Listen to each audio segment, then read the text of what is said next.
dans des réunions. Alors, on s'est formé un comité finalement de Drummondville.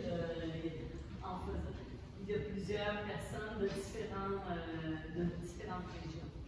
Et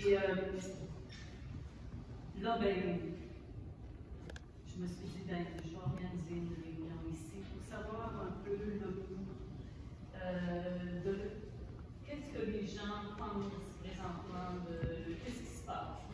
Et mais on a des bons conférenciers ce soir, mais on n'aura pas les premiers, c'est-à-dire M. Robert Laplante et Noël Fagbrobert. Ils ont eu une raison. Alors, c'est dommage. Mais c'est peut-être partie remise, peut-être qu'on les réinvitera.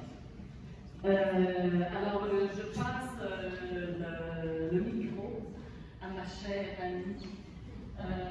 Elle va s'occuper d'animer toute la soirée. Alors, bonsoir tout le monde.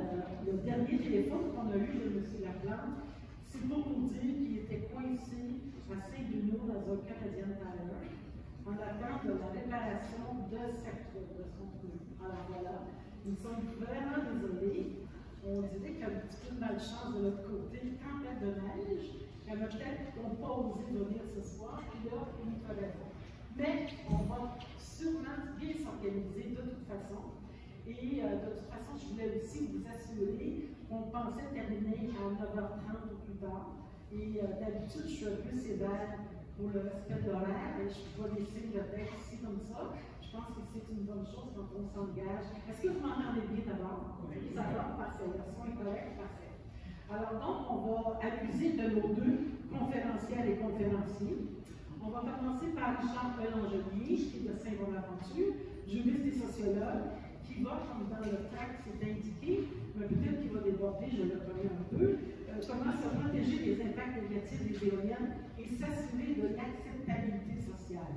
Et on va, dans un premier temps, l'entendre, et comme les autres personnes conférencières ne sont pas ici ce soir, ça va nous permettre d'avoir plus de temps pour que vous puissiez poser des questions, si vous avez des commentaires, s'il y a des choses, et ça se peut qu'on n'ait pas toutes les réponses, c'est pas grave. L'idée, c'est de réfléchir collectivement et de s'assurer d'avoir les informations les plus pertinentes. Et ensuite, tout le monde continue la réflexion parce qu'au Québec, c'est important, on pense qu'il y a un débat très large, le plus large possible pour que tout le monde pense à notre avenir énergétique et comment on peut faire vraiment une vraie transition écologique et durable et que ça soit un petit peu galvaudé. Et moi, le mot vert est un petit peu de toutes sortes de couleurs, je pense, dans les temps qui courent. Alors, sans plus tarder, est-ce que ce fonctionnement vous convient? Oui. Ça va? Donc, si vous enchaînez pour lever la main pour poser des questions, j'espère. Ça va aller? Alors, je vais donner d'abord la parole à Richard Pelangelier. Peut-être que tu peux venir ici, ce serait plus simple. Tu vas le faire? On va avoir un porteur dans ces deux choses. Un porteur des micros.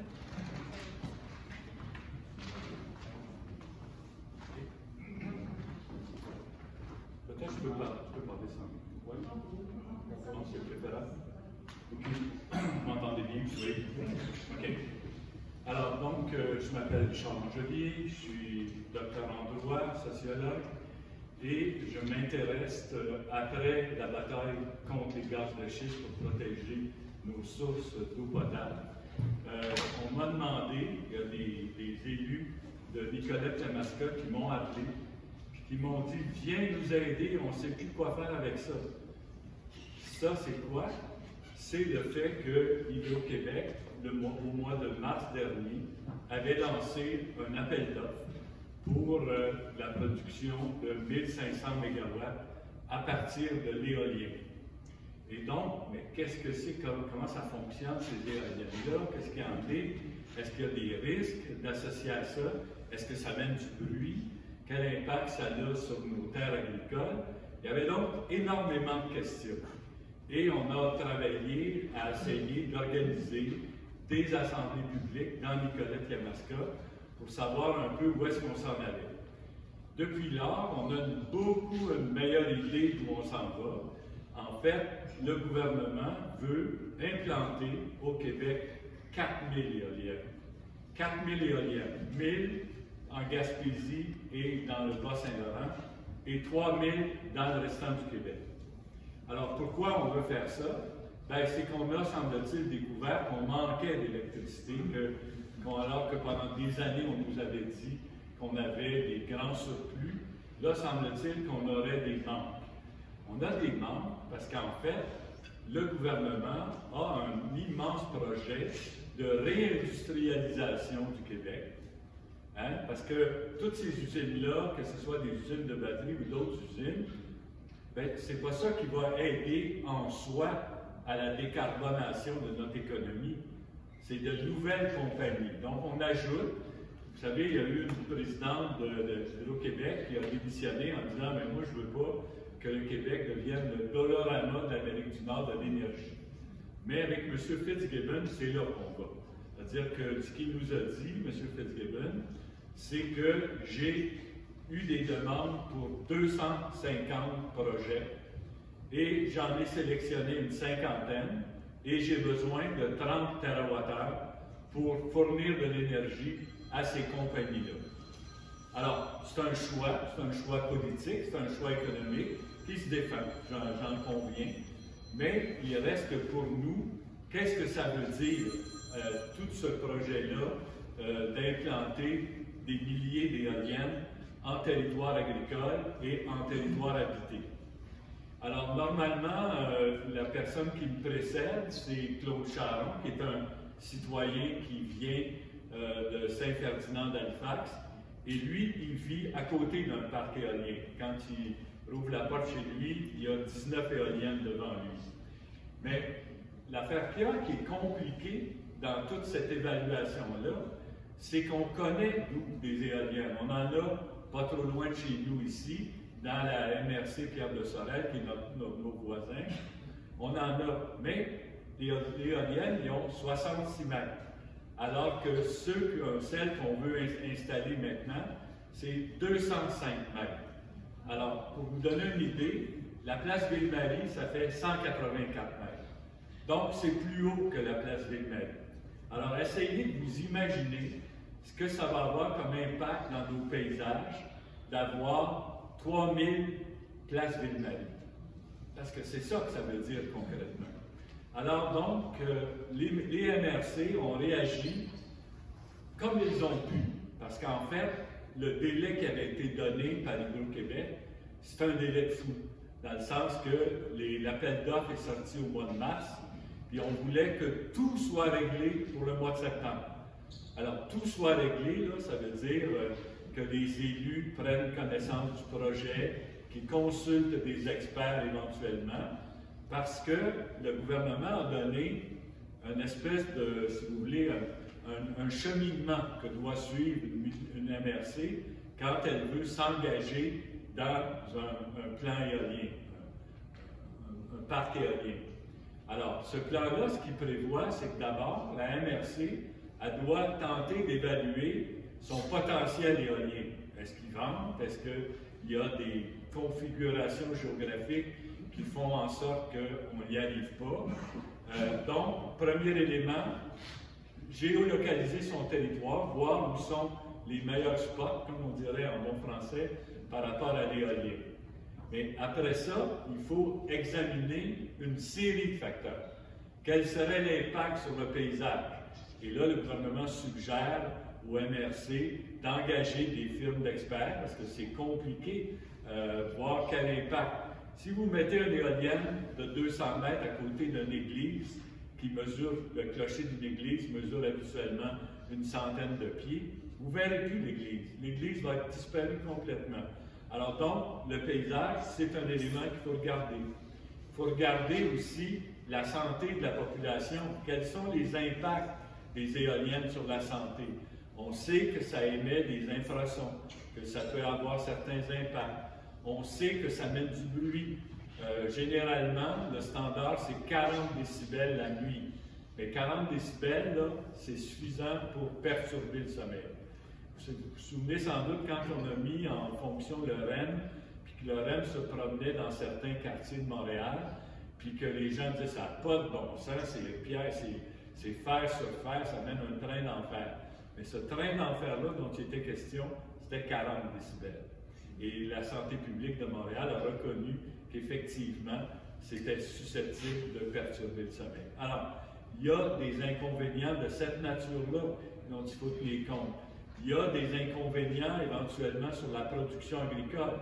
Évidemment, au départ, ça prend minimalement 1 hectare de terre. Si vous ajoutez les chemins d'accès, vous êtes probablement plus proche du 2 hectares. 2 hectares, là, c'est, si vous en placez 4000, bien, ça fait beaucoup de territoire agricole.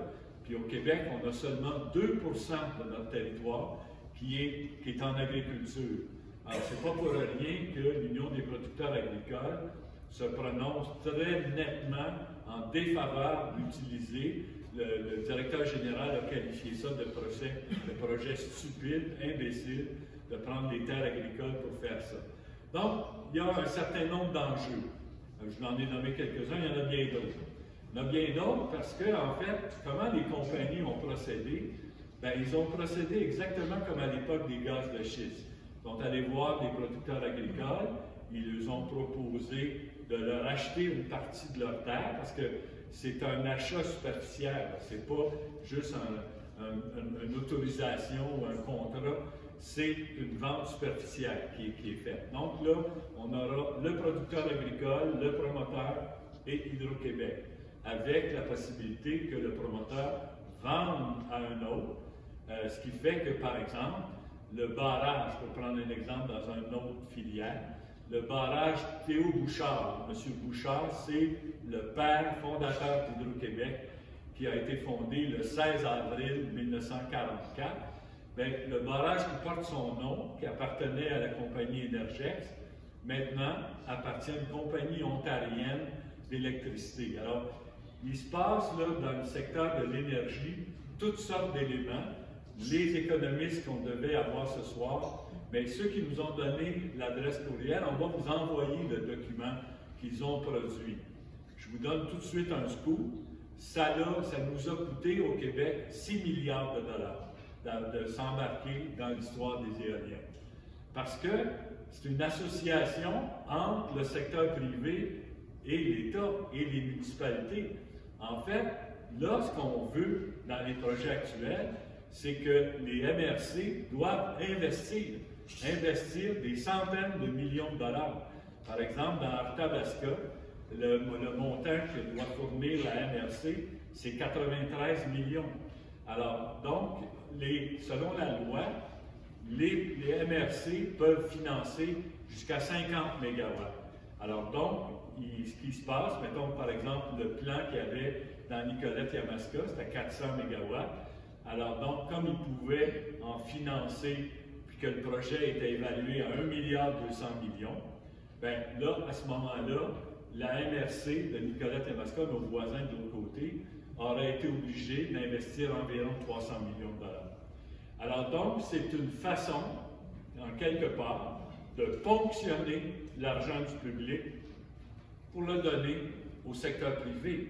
C'est ça qui se passe. Avec ceux qui ont lu les journaux aujourd'hui, vous avez vu que la compagnie Énergex, qui était un des partenaires qui avait sollicité autour, là, dans la région ici, bon, alors, les actions valaient 32 ou 34 $, elles ne valent plus que 8 $, mais ça n'a pas empêché les dirigeants de la compagnie de s'augmenter le salaire de 1,2 million à 1,3 million $, plus 1 million de bonus.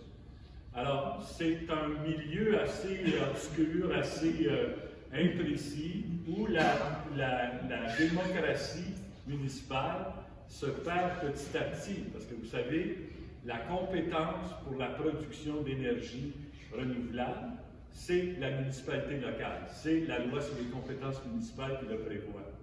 Mais c'est la MRC qui peut négocier avec les promoteurs. C'est encore une fois dans la loi, les articles 111 et suivants de la loi sur les compétences municipales.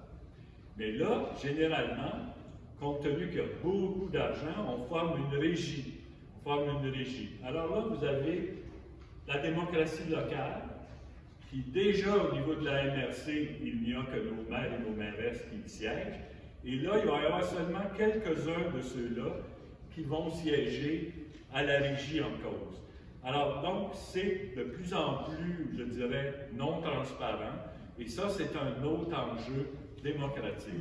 Alors, j'en viens, après avoir dressé très, très brièvement ce tableau-là, j'en viens à notre situation à nous, dans la MRC de Drummond.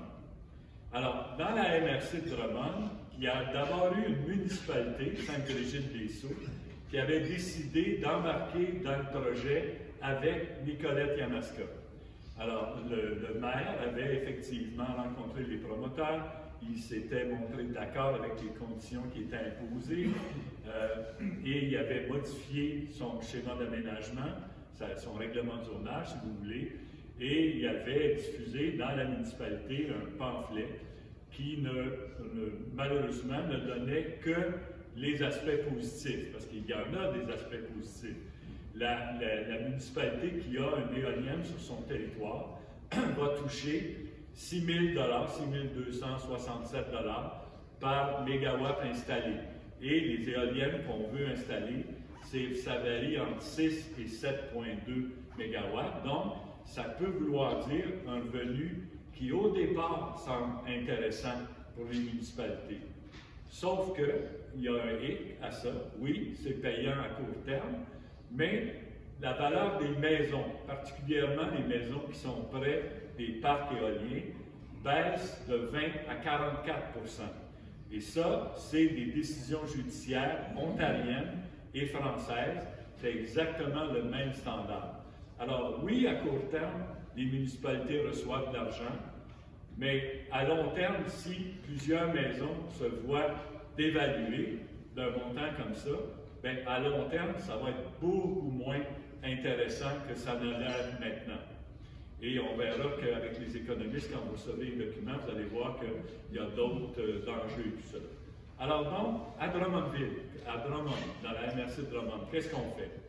Alors, quand tout ce bordel a commencé de l'autre côté, dans Nicolette Yamaska, on est allé, Mme Fallman et moi, au Conseil des maires en avril, suggérant à la MRC qu'on pourrait se mettre ensemble, toutes les MRC, pour essayer de trouver une voie de passage, pour essayer de trouver la meilleure façon d'installer ça, de réfléchir à ça, si on les installe, où est-ce qu'on les met, etc.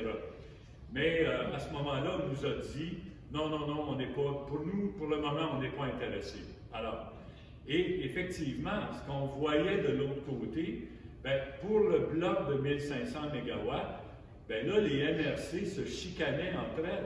C'est-à-dire que cet acquis ne réduirait pas les distances séparatrices entre les éoliennes et les résidences pour obtenir le contrat. Alors, vous vous retrouvez avec, dans la MRC de l'Érable, 500 mètres d'immeuble. Dans Arthabasca, 600 mètres, 650 mètres.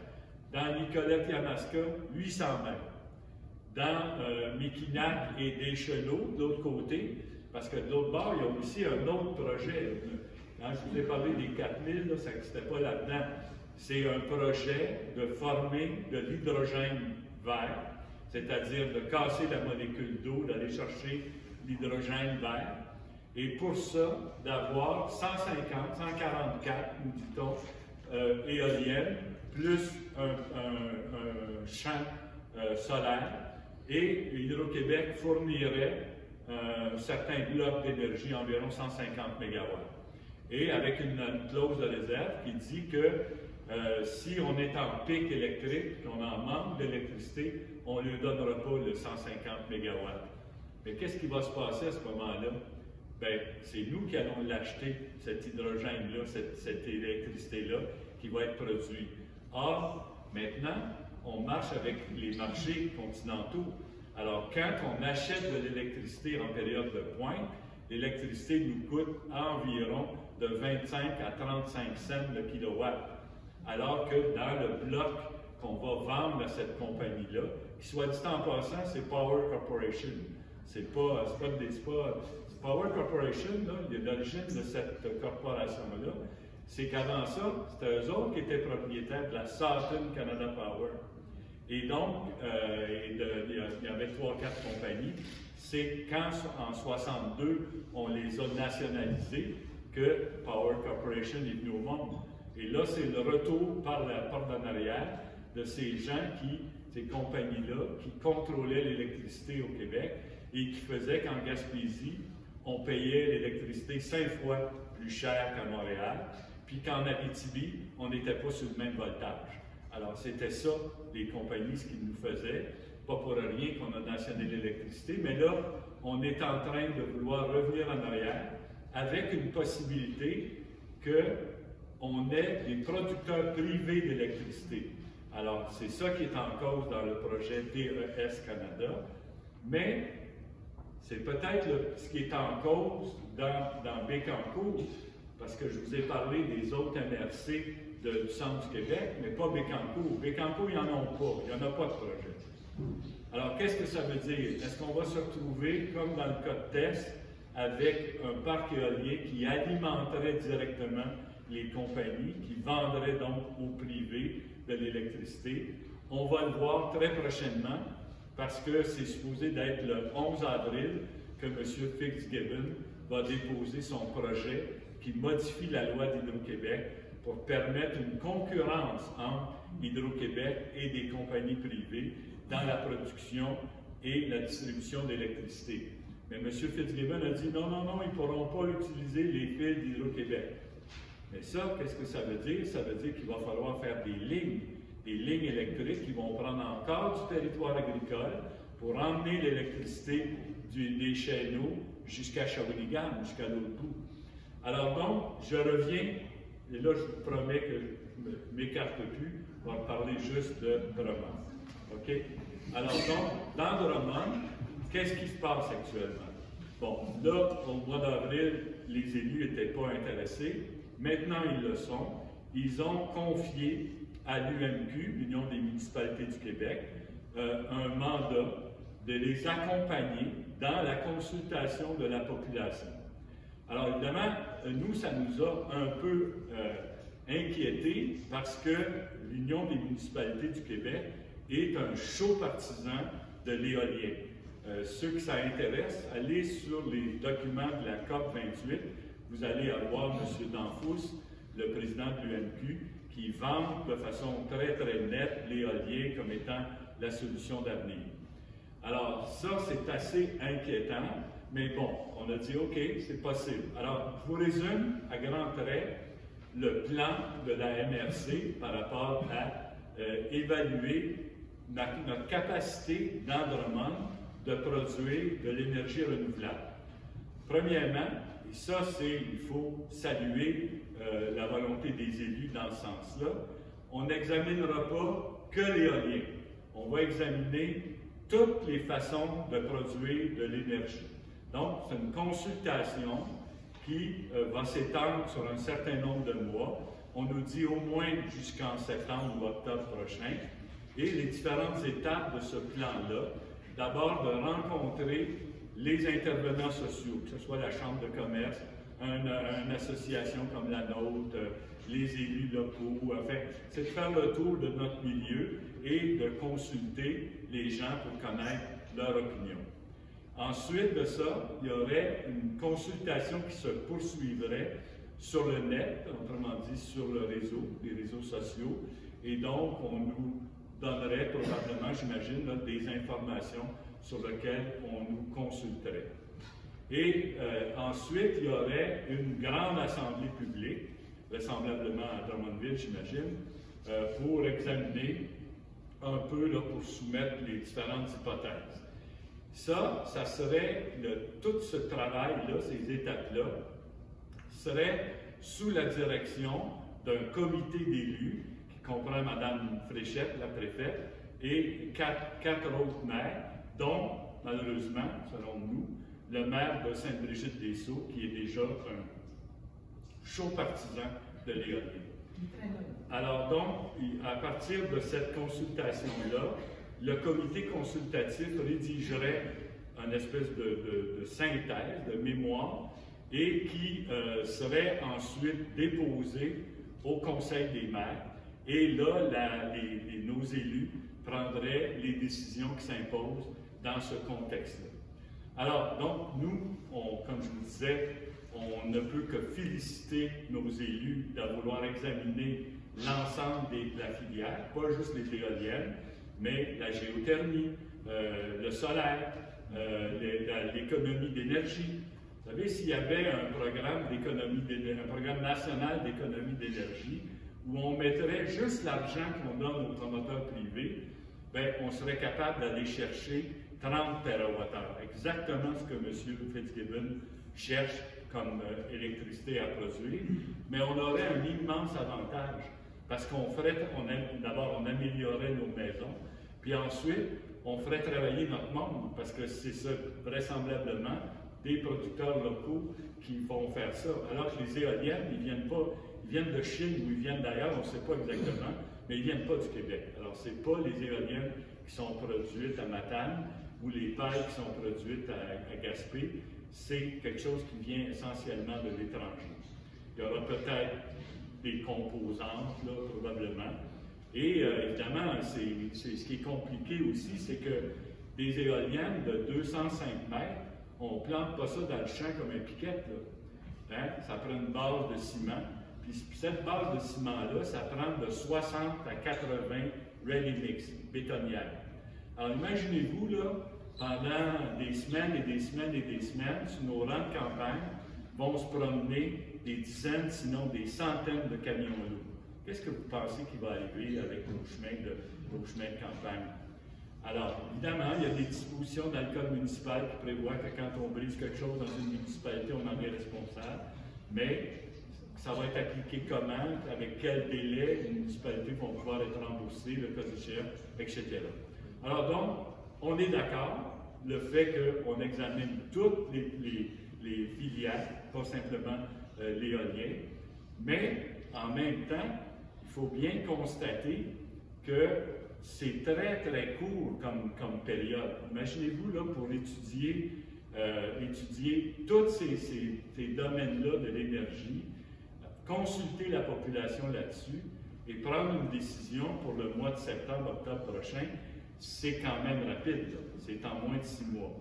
Et on a vu l'expérience de l'autre côté que ça n'avait pas été très, très bien non plus. Au sens où, évidemment, quand un producteur agricole reçoit un bon montant d'argent, mais que ses voisins, eux, ils n'obtiennent rien, puis qu'ils obtiennent juste les inconvénients, le bruit, etc., c'est pas évident. Là. Alors moi, ce que j'ai vu dans les autres MRC, c'est des bagarres épiques, des gens qui veulent s'arracher la tête, qui engueulent les élus comme si c'était du poisson pourri.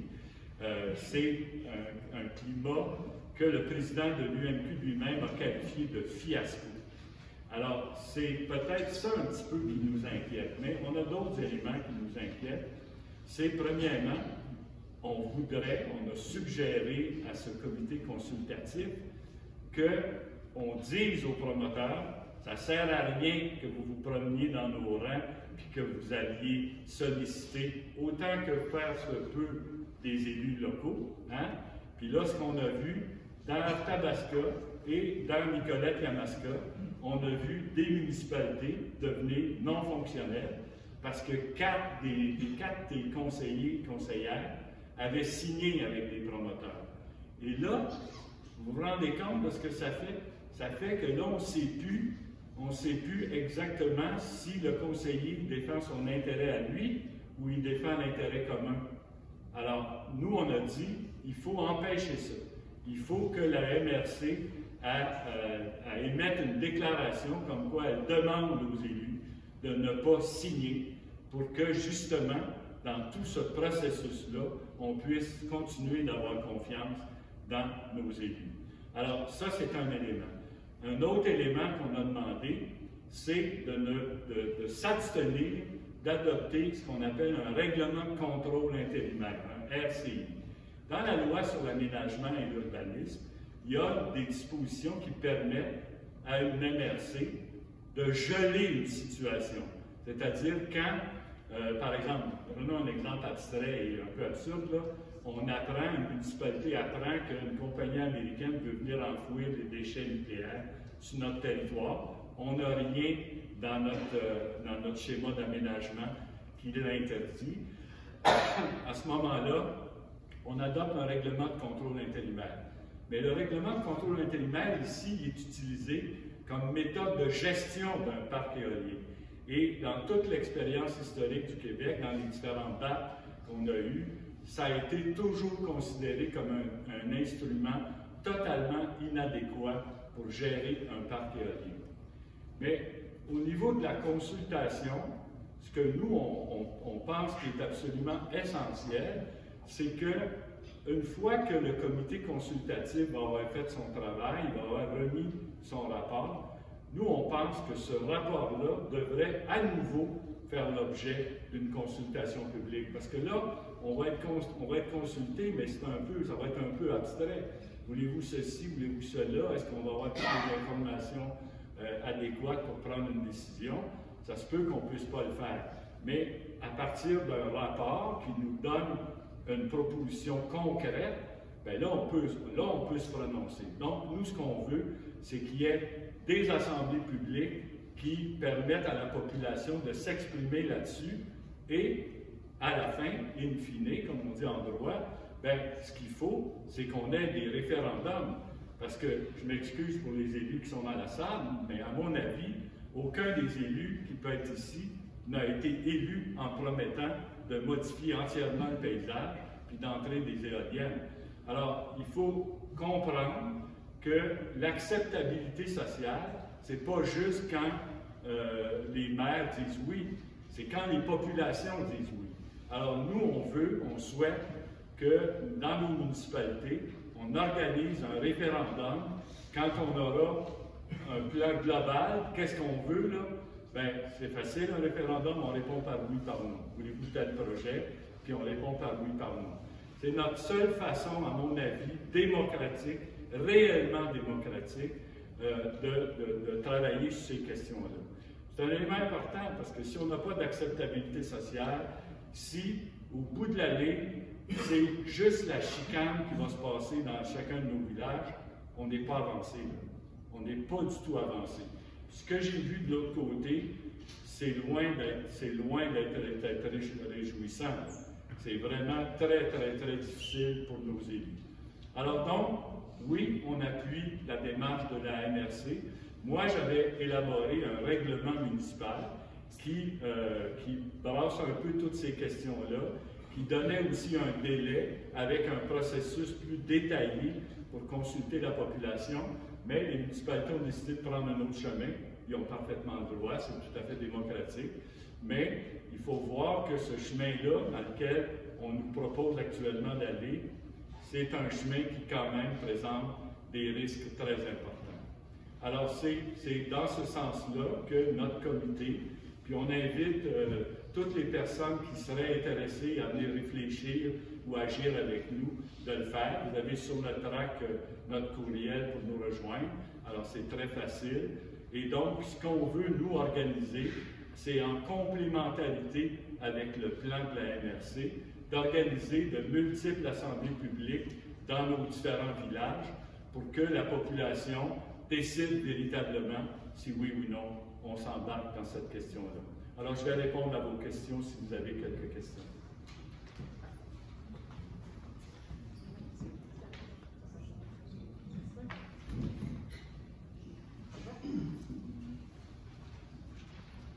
Je vais faire comme ça. Alors voilà, est-ce que vous êtes en train de vous endormir?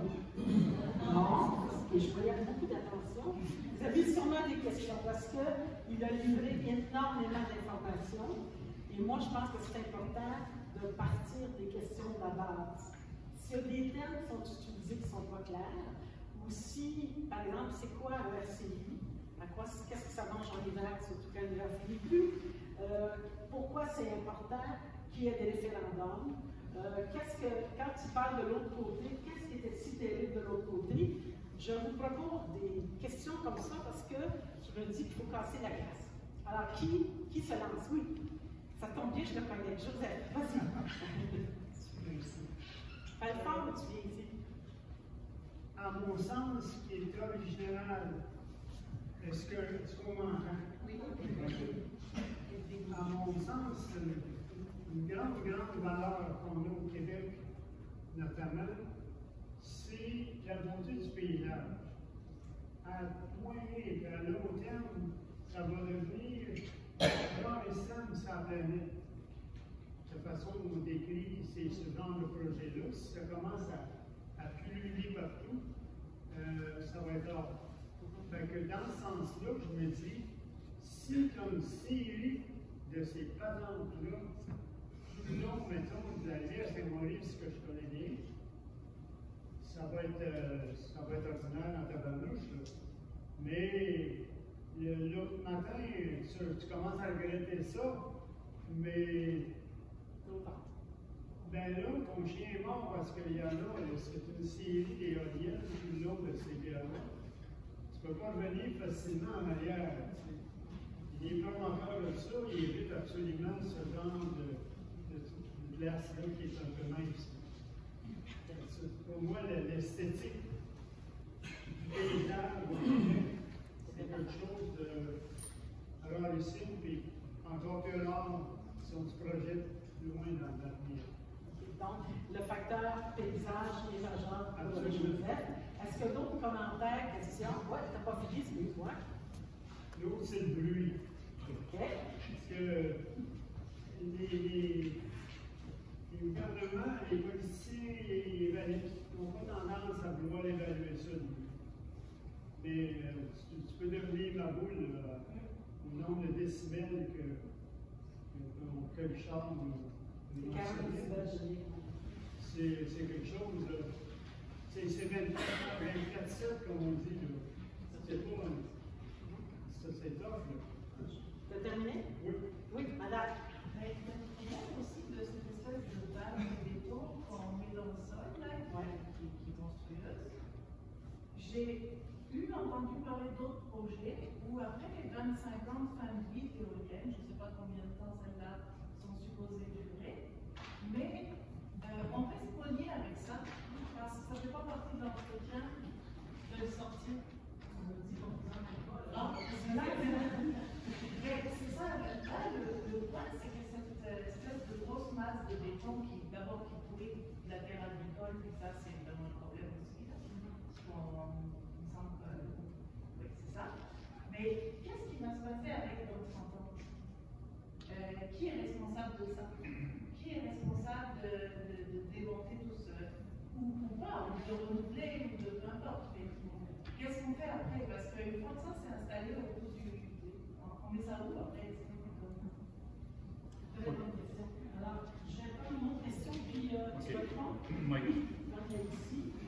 Dans le projet, moi je suis traité de Terre de Sorel, il y a obligation dans les projets éoliens d'avoir une réserve pour le démantèlement de tout l'ensemble du projet, autant les éoliennes que la base de ciment. À la fin des projets, la terre doit revenir au même niveau de ce qu'elle était avant le projet. Il y a une réserve du côté du parc communautaire Pierre de Sorel. D'ailleurs, le montant qui était attitré à la réserve est déjà comblé pour un éventuel démantèlement. Le projet éolien est prévu pour 20 ans. Il va probablement être mis à jour au bout de 20 ans pour durer plus longtemps. Ceci étant dit, peut-être juste une correction pour M. Langelier, les éoliennes n'ont pas 66 mètres. Le mât a 100 mètres et les pales ont 30 mètres de haut, donc 130 mètres. Fait qu'il y aurait à peu près 450 pieds, les éoliennes éventuellement projetées ailleurs au Québec auraient à peu près 200 pieds de plus. Alors, petite réponse, ensuite, je ferai une marche aujourd'hui. Oui, alors, bon, évidemment, quand c'est une coopérative, évidemment, on a une certaine garantie, alors qu'avec les projets où c'est un promoteur privé, on ne sait pas exactement. Alors là, ça dépend de ce que va décider les MRC. Par exemple, la MRC de Nicolette Yamaska a mis dans son règlement que si le promoteur ne démantèle pas l'éolienne à la fin, c'est le producteur agricole qui est responsable d'assurer les frais. Ça veut dire au plus d'1 million de dollars. Donc, pensez-y bien, là. Alors, il s'agit de savoir jusqu'à quel point on fait confiance à l'entreprise qui va être dans le milieu entre le promoteur, entre le producteur agricole et Hydro-Québec. Il n'y a rien n'interdirait au promoteur. Et d'ailleurs, sur la question du démantèlement, juste un dernier point, ce qui est prévu dans les contrats, c'est qu'on enlève le 1er mètre, puis on remet de la terre arable, puis c'est tout. L'UPA, dans son document qu'elle a produit à l'intention des agriculteurs, d'ailleurs, s'il y a des agriculteurs dans la salle, je vous suggère vraiment d'obtenir une copie de ce règlement-là, ou écrivez-nous, on va vous l'envoyer, parce que c'est clair que l'UPA demande qu'on en enlève au moins 2 mètres. Et un peu partout, on dit à l'agriculteur, fais ajouter ceci dans le contrat, fais ajouter cela dans le contrat, fais ajouter ceci, fais ajouter cela. Mais moi, dans tous les contrats que j'ai vus, il n'y avait rien d'ajouté. En fait, Hydro-Québec a publié en 2002, révisé en 2022, un cadre de référence où on dit aux promoteurs, vous devriez faire ceci, quand vous entrez, vous devriez prendre tel chemin plutôt que tel autre, vous devriez faire attention s'il y a certains animaux qui sont plus sensibles au bruit, comme des éleveurs de visons, par exemple, ou des éleveurs de poulets. Là, c'est faire attention avec les bruits soudains, les explosions, quand on va faire le coulage de la base de ciment et tout ça. C'est des animaux qui sont sensibles. Bon. Sauf que quand je regarde les contrats, moi j'en ai lu d'à peu près toutes même s'ils sont confidentiels. Ça, c'est l'autre difficulté, parce que le contrat est confidentiel. Donc, on ne peut pas savoir exactement ce qu'il contient, à moins qu'un producteur agricole nous le donne. Là, nous, on a à peu près tous les contrats, on en a des copies. Et quand vous regardez ces contrats-là, ce que vous voyez, c'est que c'est fort différent du cadre de référence qui était suggéré par Hydro-Québec. Je donnais l'exemple de 1 mètre que les autres proposent d'enlever dans les contrats, alors que l'UPA propose 2 mètres. Je vais vous donner un autre exemple qui est particulièrement important. C'est pas parce que vous respectez les lois les règlements de la MRC, les lois du Québec, les règlements locaux, que vous êtes exempt de toute possibilité de poursuite si le bruit que vous venez chez vous dépasse le seuil de tolérance que se doivent des voisins entre eux. Évidemment, vous ne pouvez pas poursuivre votre voisin parce qu'il passe à tondeuse le dimanche à 9h30. Mais si il y a, par exemple, les Ciments Saint-Laurent, c'est une décision qui est allée jusqu'à la Cour suprême, et qu'est-ce qu'elle a dit, la Cour? Parce que Ciments Saint-Laurent dit, écoutez, moi, je respecte toutes les lois, les règlements municipaux en matière d'environnement.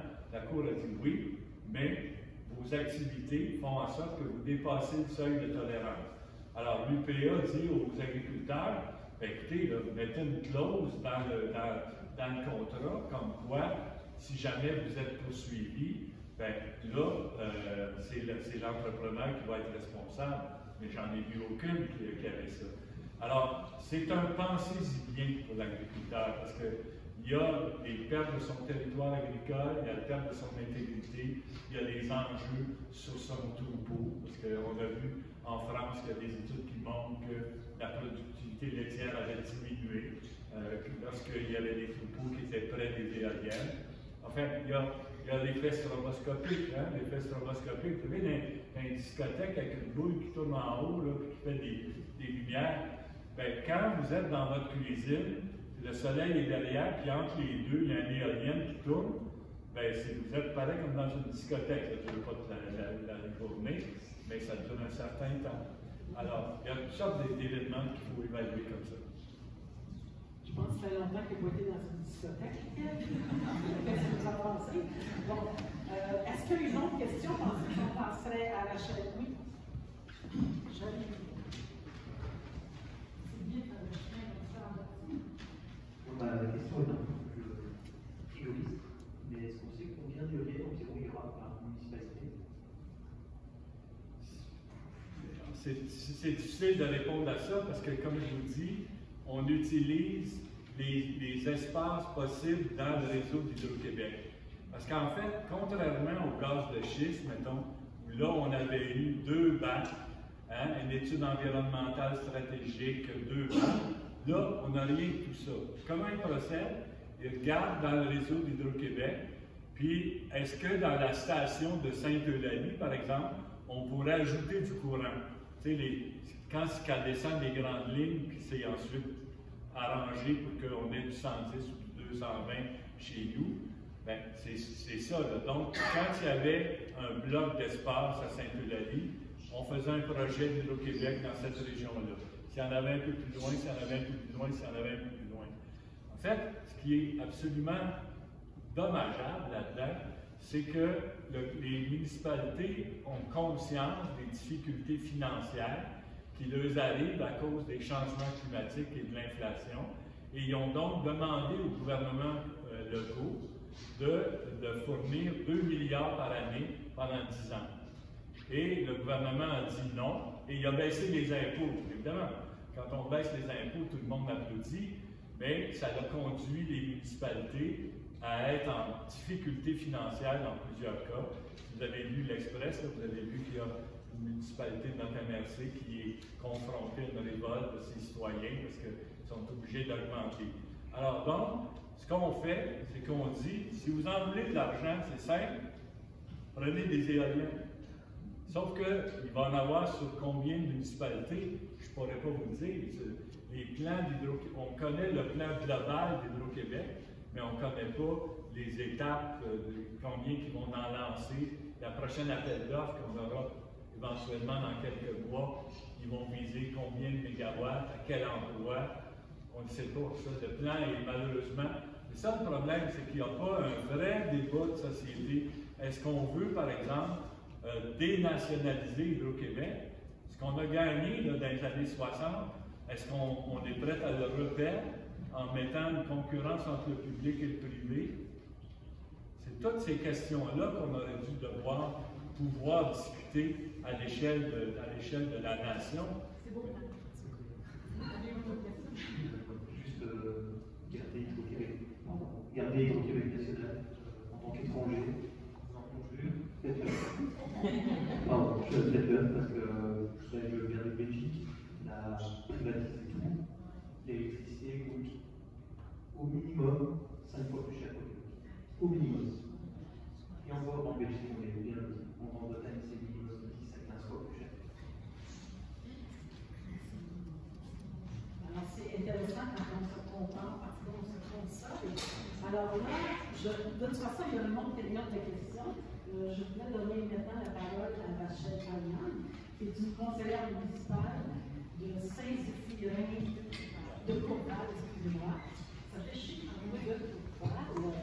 Et Rachel est une vaillante travailleuse et mère de 3 enfants aussi, et très dynamique. Et elle va vous faire une présentation en gros de ce qu'on organise qui s'appelle Vendredi. Et c'est fort intéressant. Merci beaucoup, Marie-France. Bonsoir, tu parles parce que le micro fonctionne bien. Un petit peu là, c'est ça, raison. Donc, effectivement, je suis conseillère municipale. Je vais en fait vous raconter un peu mon histoire. Je vais aussi prendre un peu la parole pour Claude Charon de Saint-Ferdinand qui ne pouvait pas être ici ce soir. Donc, je vais commencer un peu du début pour moi, où tout ça a commencé. C'était en janvier 2023. On a eu une rencontre du conseil.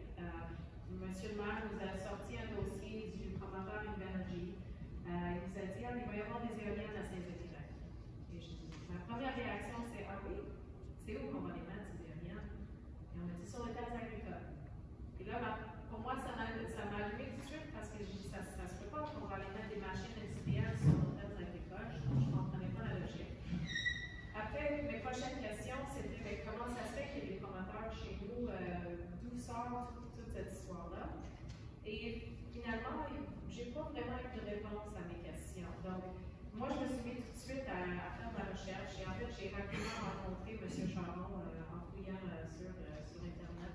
Finalement, lui, s'est opposé farouchement au projet d'Onéra. Et donc, j'ai pu le retrouver. Il m'a mis sur plusieurs pistes d'informations. J'ai aussi contacté le maire de Saint-Ferdinand qui m'a conté une autre version de l'histoire de ce qui s'est passé à Saint-Ferdinand. Donc, ça aussi, ça m'a allumé au début de dire, bon, il y a au moins deux côtés à chaque histoire, mais il y a vraiment une vision vraiment différente des citoyens qui ont vécu, qui ont subi des choses par rapport à ces projets, et l'impression des élus qui, quand même, à quelque part, pensent qu'ils font une bonne affaire parce qu'il y aurait de l'argent à faire pour la municipalité, mais les impacts négatifs sont finalement, surtout de mon point de vue, puis plusieurs autres personnes, c'est vraiment plus grave ce qui peut se passer. L'argent n'est pas vraiment intéressant finalement pour nous après tout ce qu'on apprend avec ces projets. J'étais aussi une des élus qui a fait appel à M. Langelier au début aussi, donc je voulais vraiment m'informer parce que justement, en tant qu'élu, on ne nous fournissait aucune information. On savait qu'il y avait un appel d'offres qui a été lancé, on savait qu'on pouvait mettre des éoliennes chez nous, et c'était à peu près tout ce qu'on savait. Et donc, finalement, moi, j'ai aussi rapidement, je me suis dit, qu'est-ce qui se passe? Et quand quelques mois plus tard, en mars, il y a un citoyen qui a cogné à la porte. Moi, en fait, le projet n'a pas avancé. On n'a pas eu plus d'informations en janvier que mars. Mais en mars, un citoyen frappe à la porte de la municipalité et nous dit, il y a un promoteur qui s'est arrêté chez nous et qui veut que je signe un contrat. La municipalité en pense quoi? Et là, on s'est tous regardés au conseil, on sait qu'on n'en a pas discuté, on ne savait pas que ça allait si vite que ça. Et quand j'ai demandé encore une fois au maire, comment ça se fait qu'il y a déjà des promoteurs chez nous, ils ne sont même pas venus voir le conseil, nous parler.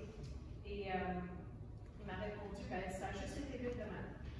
Et pour moi, ce n'était pas une réponse satisfaisante. Donc, je me suis présentée à la MRC pour leur poser des questions, pour finalement apprendre que le projet avait été mis en branle en octobre 2022 et que personne n'avait été mis au courant jusqu'en mars 2023. Finalement, c'est la première fois que la MRC a fait un communiqué de presse pour informer la population. Donc, rapidement, en fait, finalement, il y a un comité citoyen qui s'est mis en place. Il y a plusieurs élus qui ont sonné l'alarme pour dire qu'il y a quelque chose qui va trop vite. Et en plus encore, en parlant à M. Charon, on a réalisé aussi que c'est comme ça que ça se passe un peu partout au Québec. On arrive en catimini, on n'informe pas les élus, on n'informe pas les citoyens, et on nous propose quasiment un fait accompli. Parce qu'en plus, on va voir les agriculteurs à catimini, on leur fait signer des contrats qui sont confidentiels. On fait signer des ententes de confidentialité aux élus. Les maires de la MRC de Nicolas-Yamaska ont dû signer des ententes de confidentialité. Donc, finalement, où est-ce qu'on est supposé trouver de l'information? C'est très compliqué. Donc, à travers tout ça, j'ai commencé à voir dans les médias, puis en posant plus de questions, qu'il y avait d'autres élus qui partageaient les mêmes préoccupations. Parce qu'on se pose toujours la question, on dirait, est-ce que je suis toute seule à penser qu'il y a quelque chose qui ne marche pas, ou est-ce qu'il y en a d'autres qui partagent mon point de vue? Et finalement, il y a plusieurs élus qui partagent ce point de vue et qui osent en parler publiquement. Donc, j'ai fondé un collectif d'élus et d'anciens élus qui s'appelle Vent d'élus. On est présentement environ 40 membres de 12 MRC qui vivent toutes les mêmes, qui ont finalement vécu toute la même chose et qui luttent tous contre ces projets qui sont antidémocratiques, qui visent nos terres agricoles inutilement, puis sans vraiment une raison valide. Et je vais vous revenir là-dessus, mais à travers tout ça, je vais partir un peu maintenant sur la tangente de Claude, parce que Claude nous apporte beaucoup de points très pertinents, puis son histoire est particulièrement préoccupante pour nous autres. Donc, Claude, il nous parle souvent on parlait en fait tantôt du paysage et de la valeur qu'a le paysage. Et souvent, on va nous dire, face à de l'argent des redevances, c'est quoi le paysage? On a besoin d'argent, est-ce qu'on a besoin du paysage? Mais j'ai été voir M. Charon à Saint-Ferdinand, et ce qu'il nous dit tout le temps, c'est quand tu arrives à Saint-Ferdinand, puis c'est vrai, la première chose qu'on remarque, c'est quoi le paysage? C'est les éoliennes. Et ça a quand même une valeur importante, le paysage. C'est quelque chose d'important, c'est une nuisance finalement, cette obstruction visuelle. Surtout avec l'ampleur des éoliennes qu'on veut installer maintenant, ça devient de plus en plus gros, de plus en plus quelque chose auquel il faut réfléchir. Il y a aussi bien sûr une nuisance sonore. Claude va souvent parler de ça. Il est entouré de 19 éoliennes. Et quand j'ai été chez Claude, l'éolienne la plus proche était à 1000 mètres, mais je l'entendais de chez lui. Il parle de chez lui, l'été, il doit fermer les fenêtres la nuit pour dormir.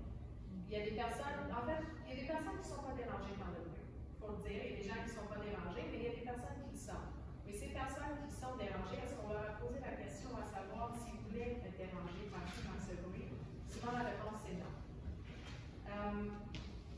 Aussi, avec le cas de Claude, il y a l'évaluation des maisons. Puis son cas est un parfait exemple de ce qui s'est passé. Dans les dernières années, Claude a investi plusieurs milliers de dollars dans la rénovation de sa maison. Mais l'année dernière, son évaluation municipale a baissé de 5 et la moyenne de l'évaluation municipale a augmenté de 25 dans sa municipalité. Donc, en bout de lui, il aurait subi une diminution d'environ 30 de la valeur de sa propriété. Et il nous parle aussi d'autres résidents de Saint-Ferdinand qui, quand ils ont su que le projet s'en venait, ils ont essayé de vendre leur maison, ça a pris plus de temps, ils ont dû baisser le prix de vente. C'est des cas réels qui se sont passés dans la MRC d'Érard. Quand on parle de santé, ce que Claude soulignerait, c'est surtout l'impact, en fait, c'est pas nécessairement l'éolienne. L'éolienne peut causer des problèmes de santé, des problèmes de sommeil, mais c'est tout ce qui est relié au projet, à l'implantation, au manque de démocratie qui cause beaucoup de stress, toute la chicane que ça cause entre les voisins, entre la famille. C'est ça qui, en fait, va causer des problèmes de santé. Et il y a de l'anxiété, les pertes de liens sociaux, il y a la perte de qualité de vie. Tout ça va affecter la santé des êtres humains qui vivent dans nos municipalités. La division sociale était vraiment très, très forte à Saint-Ferdinand. Si vous allez lire le rapport du BAP, c'est le rapport 267 du BAP, je vous encourage vraiment à aller lire les témoignages des citoyens. C'est ça aussi qui est très frappant, d'aller lire tous ces témoignages et comprendre qu'est-ce qui a été vécu sur le terrain. Claude a vu sa famille divisée. La municipalité s'est divisée, puis encore aujourd'hui, il dirait on ne parle pas d'éoliennes à Saint-Ferdinand. Parce que c'est 10 ans plus tard, après la mise en marche des éoliennes, on ne peut pas en parler. Parce que c'est à ce point-là, les gens se faisaient brûler leurs affiches. Claude avait même un policier qui suivait dans la municipalité quand il y avait des assemblées, parce que c'était rendu, il y avait tellement de tension sociale que c'était rendu au point où il y avait des policiers qui suivaient les opposants au projet. Donc, pour moi, ça, c'était quelque chose de très inquiétant. Et je vais finir avec l'histoire de Claude. Ce qu'il nous répète souvent, c'est que la richesse, parce qu'on parle souvent des redevances de l'argent, mais la richesse, on l'a déjà. Et ça, il faut se le rappeler, on a des bons voisins, on a des beaux paysages, on a notre santé, on veut garder ses biens. Et pourquoi est-ce qu'on laisserait des projets comme ça venir, finalement, de pourrir la vie, pourrir ces biens qui sont beaucoup plus importants que des redevances? Surtout, parce que l'IREC, vous l'avez dit, les économistes qui étaient là, en plus, c'est des projets qui nous font perdre de l'argent parce qu'on envoie beaucoup des revenus au privé. Donc, ce n'est même pas des projets qui nous enrichissent. On va souvent parler d'enrichissement collectif avec ces projets, mais l'IREC le dit carrément, c'est de l'appauvrissement collectif qui sort de cette semi-privatisation de l'industrie éolienne. Donc, il faut repenser à toute cette filière, il faut mener un débat générique, il faut arrêter de réfléchir comme il faut avant d'embarquer dans tout ça, parce qu'on va perdre cette richesse qu'on a déjà. Et non seulement ça, mais notre richesse financière, finalement, c'est pas aussi beau qu'on pense. Donc, ça, c'est un peu les points de Claude. J'ai touché sur quelques points aussi que je voulais vous parler, mais je vais aussi aborder quelques autres points qui souvent on essaie de nous rassurer avec ces projets. Nous, dans notre MRC, c'est la Fédération québécoise des municipalités qui a été mandatée pour nous accompagner pour faire une présentation aux élus. Chez vous, c'est l'Union des municipalités du Québec. Mais les deux sont des grands promoteurs de l'éolien en milieu habité et agricole. Et souvent, on va nous dire, mais ne vous inquiétez pas, la Commission de protection du territoire agricole va quand même évaluer chaque dossier pour s'assurer que c'est correct pour les terres agricoles. Mais Thomas Gerbet de Radio-Canada a fouillé un peu dans les dossiers du MAPAC et du CPTAQ, je veux dire, et c'était un peu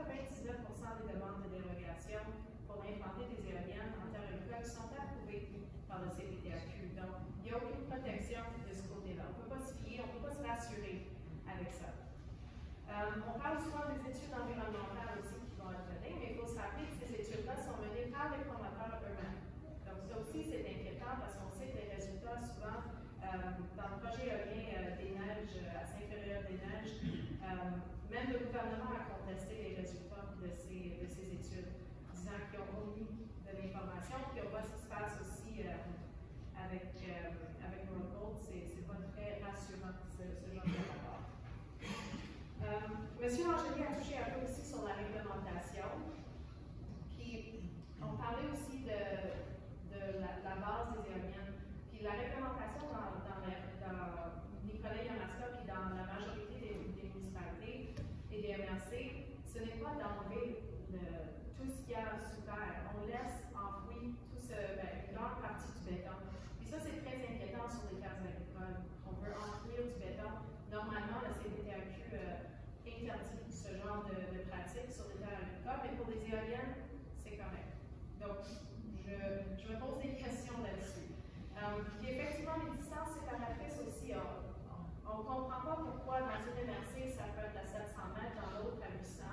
Puis ça, c'est des distances des maisons sur les rangs. Ce qu'il faut se rappeler aussi, c'est que dans la réglementation, on donne une plus grande distance des maisons dans les villages, dans les noyaux urbains que sur les rangs. Donc, dans le Nicolet-Yamaska, on prévoit à la base 1500 mètres de distance séparatrice pour tout le monde qui vit au village, mais moi qui vis sur un rang, 800 mètres de distance.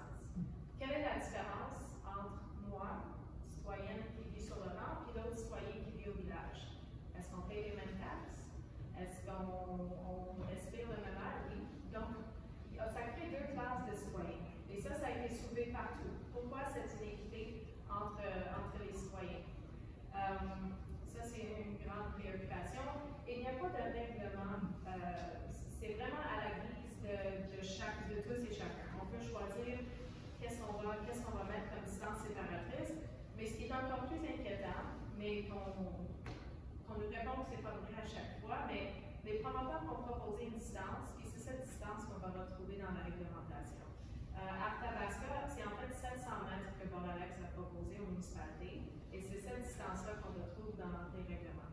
Dans Nicolet-Yamaska, Energex parle de 800 mètres, c'est 800 mètres dans la documentation. Donc, c'est quelque chose qu'il faut réfléchir aussi. L'automne dernier, il y a aussi eu l'épisode de la semaine verte qui a passé à Radio-Canada, je ne sais pas si vous l'avez vu, mais en Ontario, il y a eu aussi des questions par rapport à la qualité de l'eau. Il y a des personnes qui, depuis l'installation des éoliennes, leur pluie, ils ne peuvent plus boire l'eau de leur pluie, qui était potable avant l'installation. On a donc réussi à faire le lien entre les deux, mais depuis l'installation, il y a eu cette problématique-là. Et c'est quand même un problème qu'on voit, ça se répète un peu partout, mais on n'a jamais assez de preuves. Dans le rapport, en fait, il y a un rapport de l'UNSPQ qui est sorti il y a quelques jours qui fait le résumé des connaissances sur le développement éolien et les préoccupations de santé. L'Institut national de santé publique du Québec. Et on nous rassure souvent en disant, regarde, l'UNSPQ dit qu'il n'y a pas de problème. Mais ils ont mis à jour leurs connaissances depuis 2013 et il y a une section dédiée à l'eau. Et encore là, on dit qu'il n'y a peut-être pas de preuves concrètes, mais il y a beaucoup de questions. Et il y a quand même des études qui ont été faites qui démontrent qu'il faut vraiment se poser des questions. Ce qu'on recommande surtout, c'est qu'on fasse une étude technique de tout ce qu'il y a dans nos sous-sols, dans nos nappes phréatiques, et qu'on évalue la qualité de notre eau avant, pour qu'on puisse dire après s'il y a vraiment un problème. Mais ça, c'est un enjeu important qu'il faut discuter, mais ce n'est pas la FQM ou l'UMQ qui nous ont parlé de ça. C'est comme si ça n'existait pas, mais c'est quelque chose qu'il faut savoir avant de creuser. Bien sûr, on a aussi touché sur la privatisation du Québec, et on voit, ailleurs, on a eu l'exemple de Belgique où les prix ont augmenté en France, en Ontario, partout où on commence à privatiser, les prix augmentent. Et Irène vous l'avez dit aussi, on se passe à côté de beaucoup de redevances. Si Hydro-Québec et les municipalités étaient partenaires 50-50, on n'enverrait pas la grosse partie de la tarte à l'industrie privée. Donc ça aussi, c'est à réfléchir pourquoi on s'en va dans cette direction, et on n'est pas obligé d'accepter. Donc pour terminer un petit peu, je vais vous parler un peu de Vendée-Lue. Pourquoi on s'appelle Vendée-Lue? Parce que, en faisant mes recherches, je suis tombée sur un groupe en France qui s'appelle Vent des maires. Et en France, il y a environ 1000 élus, surtout des maires, mais aussi des conseillers d'autres élus, qui eux aussi se sont opposés à ces projets éoliens qui sont en fait imposés de façon antidémocratique, comme ici. On contourne, en fait, j'ai pas vraiment touché sur l'aspect démocratique. Je vais peut-être juste faire un petit détour pour revenir là-dessus, mais on a parlé des règlements de contrôle intérimaire. Et les règlements de contrôle intérimaire, ça fait en sorte que les MRC peuvent agir vite. Dans certaines circonstances, c'est très valide. Mais dans le cas des éoliennes, ce qui arrive, c'est qu'on n'est pas obligé de consulter. Donc, c'est tant mieux si vous allez avoir une vraie consultation ici dans votre MRC. Mais ça n'oblige aucune consultation et on n'a pas la possibilité de demander la tenue de registre ou de faire un référendum. Donc, ça fait en sorte aussi que c'est les maires qui décident, sans nécessairement consulter les conseillers, qui ne consultent pas les citoyens. Donc, c'est vraiment un contournement de la démocratie et c'est ce qui s'est passé en France. Et les élus là-bas, en discutant avec eux, ont dit faites très attention, surveillez ce que vous faites et résistez parce que vous ne pouvez pas embarquer comme nous on l'a fait. C'est vraiment important d'arrêter ça le plus rapidement possible et d'arrêter cette privatisation. Donc, la raison d'existence en fait de Vent des lieux, c'était au départ la protection des terres agricoles. Parce qu'on s'est dit que c'est un non-sens d'aller prendre ces terres agricoles pour ce développement industriel.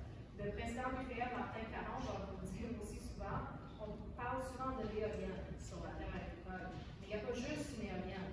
Il y a tous les fils enfouis. Il faut passer à travers des drains agricoles. Après, est-ce qu'on va installer des fils aériens? Il y a des sous-stations. Il y a beaucoup de choses qui viennent avec les éoliennes. Et souvent, on va installer un. Mais une fois qu'il y en a une installée, on en met d'autres. Puis on en rajoute, on les raccorde, C'est ça qui s'est passé en France. Donc, c'est des choses à surveiller. Donc, Vent des lieux s'est formé justement pour se poser des questions là-dessus, mais on a rapidement aussi constaté les problèmes démocratiques que je vous ai soulignés.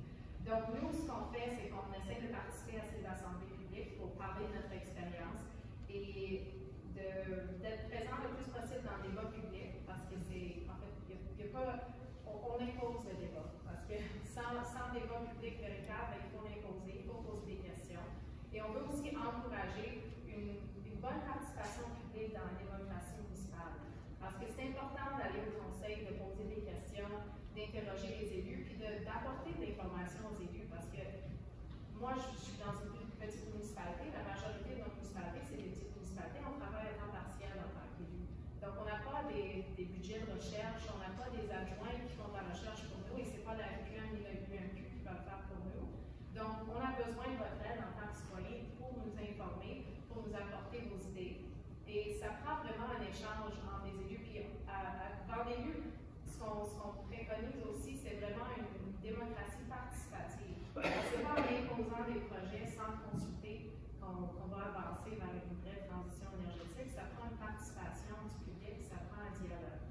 Donc, on est là pour répondre aux questions. On a un site web, vendeslieux.ca, où on a publié plusieurs lettres ouvertes. On a soumis un mémoire à bac pour justement suivre les incohérences, parce qu'il y a beaucoup d'incohérences au niveau de la loi sur la protection du territoire agricole. Si on suivait la loi, il n'y aurait pas d'éoliennes sur les terres agricoles. En tout cas, je vous invite à les lire nos documents. Il y a beaucoup d'informations pertinentes. Puis ce qu'on veut aussi inculquer ou inspirer dans les citoyens, c'est de vraiment participer dans le débat politique, mais aussi de vous présenter aux élections. Parce qu'on sait aussi que souvent, il n'y a pas d'élection où les gens ne savent pas trop comment s'impliquer, mais Vent des lieux est là aussi pour répondre à vos questions. Il y a beaucoup d'anciens élus, jamais trop tard ou trop tôt pour s'impliquer en politique. Donc, si on n'est pas satisfait des décisions, de la façon dont les choses sont menées présentement, bien, il y a une élection qui s'en vient en 2025 et on invite la population à participer en grand nombre. Donc, je pense que je vais terminer là-dessus, prendre des questions. Merci de m'avoir écouté. Alors, merci beaucoup, Rachel. Attends, je vais faire le petit signe comme tantôt, sans bien accrocher. Et voilà. Alors, voilà. Avez-vous des questions pour Rachel? Oui, allez-y. Elle peut venir ici? Oui.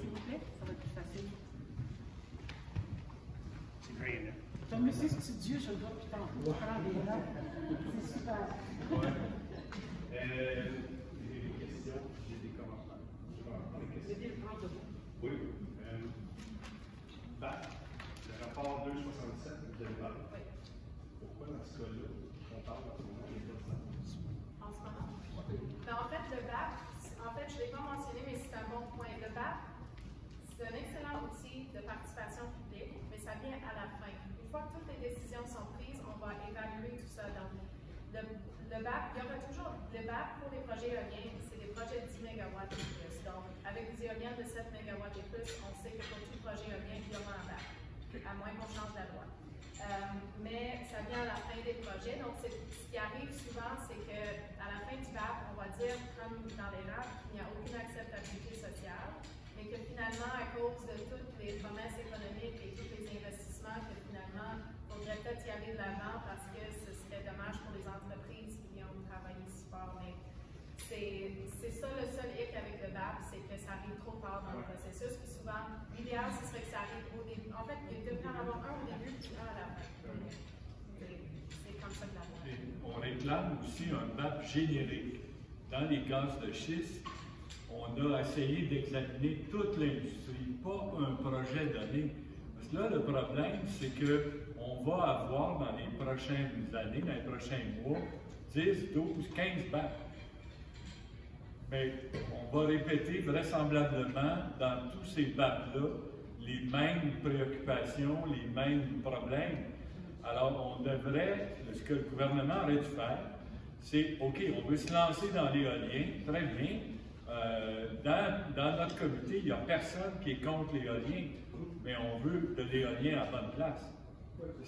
C'est ça. Et là, donc, on aurait dû avoir un BAP générique. Ça veut dire quoi?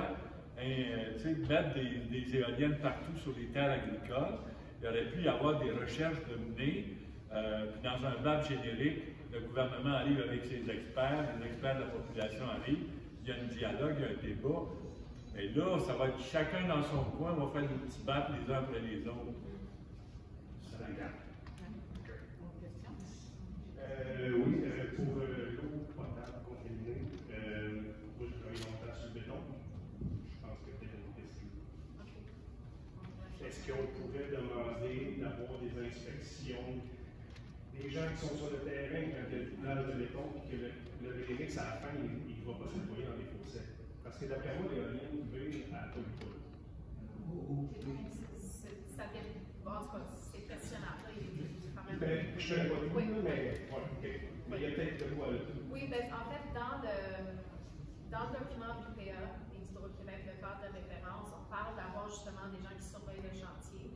Mais c'est juste, j'ai pas trop d'informations sur la surveillance de chantier, mais c'est ça. C'est qui, puis c'est comment. Ben, c'est ça qui arrive souvent dans ces projets, c'est que on ne sait pas c'est qui, puis est-ce que c'est la municipalité qui peut embaucher de façon indépendante des experts, puis souvent sinon c'est les promoteurs. On t'entend pas derrière, alors on mange. Avec d'autres questions? Ben oui, mais je vais la laisser début. Non, mais j'ai fini cette réponse. Allez. Juste une passe. Vous parliez tantôt du RCI. Je ne sais pas s'il est ici en ce moment, mais le maire de Saint-Bonaventure a parlé dans un article du 2055, comme quoi que lui, si ça ne marchait pas, c'est pas grave, on va aller vers un RCI. Une méthode un petit peu antidémocratique, de le dire en plus ouvertement comme ça. S'il est ici, on le salue, mais il faut quand même que ça soit su, parce que. C'était plan. Ouais. Oui, puis la question des RCI aussi dans les BAPS, comme M. Angelique l'a souligné, c'est un problème. Et dans la MRC de Nicolas Yamaska, vous avez assuré à maintes reprises qu'on laisserait chaque municipalité de soin de changer son règlement municipal qui aurait justement permis des référendums en ligne si les citoyens n'étaient pas d'accord. Et ça aurait permis aux citoyens de dire oui ou non. Mais là, plus que la résistance citoyenne a augmenté, ben, on est revenu tout à coup avec un RCI. Donc, ça démontre quand même qu'on veut contourner et quand ça ne fonctionne pas, les citoyens ne veulent pas, il y a quand même moyen de l'imposer. Et c'est malheureusement pour ça qu'on utilise des RCI. Plan B. Oui, bienvenue. Non, je parle à la Non, mais je parle à ce je vais aller vers vous d'abord.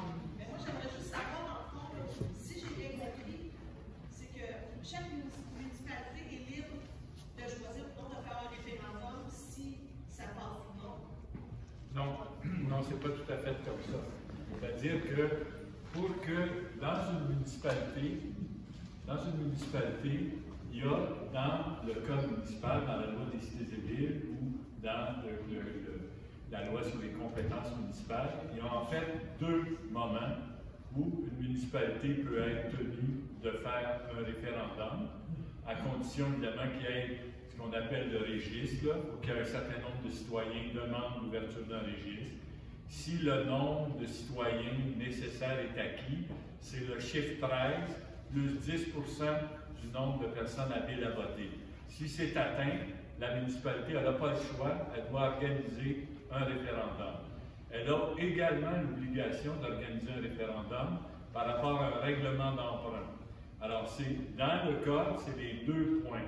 Bien sûr, la loi sur l'aménagement et l'urbanisme, puis le code municipal dit qu'une municipalité peut organiser un référendum consultatif quand elle le souhaite. Mais l'obligation formelle, ce n'est que dans ces deux cas-là. Alors évidemment, si une municipalité modifie son règlement de zonage, bien là, ça ouvre la possibilité d'avoir un référendum. Mais si ce n'est pas la municipalité locale, si c'est la MRC, bon, évidemment, si la MRC adopte un règlement de contrôle intérimaire, ou si elle modifie son schéma d'aménagement, bien évidemment, il n'y a pas en soi de référendum à ce moment-là, mais il y a quand même une possibilité, il y a deux possibilités en fait. La première possibilité, c'est que la municipalité locale adopte un règlement qui est plus sévère que le règlement de contrôle intérimaire, mais tout en demeurant compatible. Et là, la compatibilité, c'est une notion assez ambiguë en droit. Ce qu'il faut comprendre, c'est que, je vais vous donner un exemple simple pour qu'on puisse saisir ça. Cool. Si, par exemple, la municipalité veut augmenter sa distance séparatrice, bien évidemment, c'est tout en restant compatible. Qu'est-ce que ça veut dire? Bien, je vais vous donner un exemple simple. Supposons que la MRC dit, moi, je mets des éoliennes à 500 mètres des maisons, puis que la municipalité locale dit non, nous, on considère que pour des raisons sérieuses, de sécurité, de santé, de protection de l'environnement, etc., on doit se rendre à 2000 mètres. Parce que 2000 mètres, c'est... Je vais conclure là-dessus. En fait, je peux juste rajouter peut-être un exemple concret de comment ça fonctionne avec le règlement de contrôle intérimaire. Dans chaque municipalité, une fois que la MRC met en place un RCI, comme expliquait un peu M. Langelier, chaque municipalité est libre d'adopter un règlement plus sévère sans pour autant interdire directement les éoliennes. Donc, ce qui arrive, c'est qu'on peut être plus sévère, mais il y a rien qui oblige les municipalités à être plus sévères. C'est ça le point important, parce que tout repose sur la volonté politique des élus de vouloir être plus sévères pour les raisons que les citoyens voudraient peut-être une équité entre les distances, par exemple. Donc, c'est là aussi qu'il faut avoir un dialogue avec les élus pour qu'ils soient au courant quelles sont vos préoccupations et pourquoi c'est important. Et un autre point à rajouter pour les projets d'Hydro-Québec en ce moment, pour que les projets soient acceptés par Hydro-Québec, ça prend une résolution d'appui de la MRC et de la municipalité où on voudrait implanter des éoliennes. Donc, dans la municipalité de Saint-Zéphirin, il y a eu une grande contestation contre les éoliennes. Il y a eu une pétition qui a été signée, déposée à la municipalité. Et ce qu'on a décidé de faire, vu qu'on ne pouvait plus faire de référendum sur la question oui ou non des éoliennes, à cause que la MRC a imposé un RCI, on a dit qu'on allait faire un référendum consultatif. Comme M. Langelier l'a dit, on peut en faire un quand on nous semble. Donc, on a trouvé que c'était un bon moment. On ne l'a pas fait encore, mais c'est dans nos plans, on s'est engagé à le faire, à demander aux citoyens si oui ou non, on donne une résolution d'appui à Hydro-Québec. Donc, c'est quelque chose qui peut se faire, que vous pouvez demander à vos municipalités. Et ça vous donne la possibilité de dire oui ou non. Donc, après que vous êtes bien informé, que vous évaluez le bien fondé ou non du projet dans votre municipalité, vous pourriez exiger ce genre de référendum pour justement arrêter un projet. Donc, c'est une possibilité et c'est important de souligner. Oui, alors je demande quelqu'un qui n'est pas encore intervenu, pensez-vous, madame?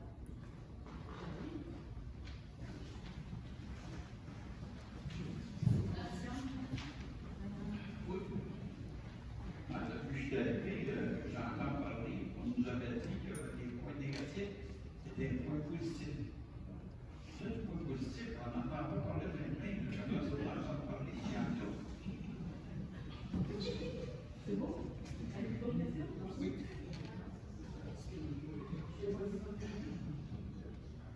La mal de séparation, c'est moi. Fait que j'aime pas ça quand on essaie de mettre des mots dans la bouche. Fait que, tu sais, M. Larénie était là, j'ai prononcé le mot SCI, mais c'était pas notre objectif. Le 2055, je ne me demande pas de commentaire sur sa compétence journalistique.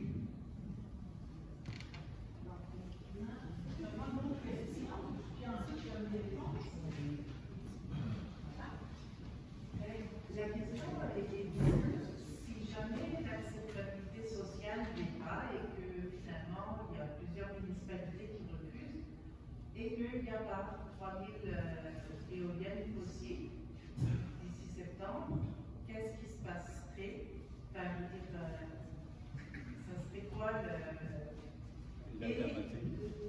question annexe à ça, c'est que est-ce que le gouvernement qui veut implanter ça, M. Fitzgibbon est très très motivé, est-ce qu'il y a des moyens de faire pression sur les municipalités?